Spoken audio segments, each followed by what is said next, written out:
KPK akan memeriksa Noel Ebenezer terkait temuan 4 unit ponsel di rumah dinasnya. Perangkat tersebut ditemukan penyidik saat penggeledahan di kawasan Pancoran, Jakarta Selatan, Selasa 26 Agustus.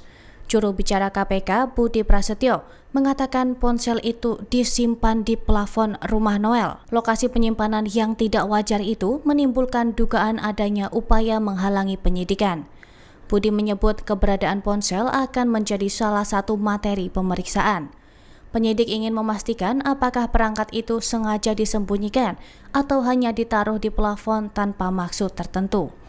4 ponsel yang disita kini berstatus barang bukti elektronik.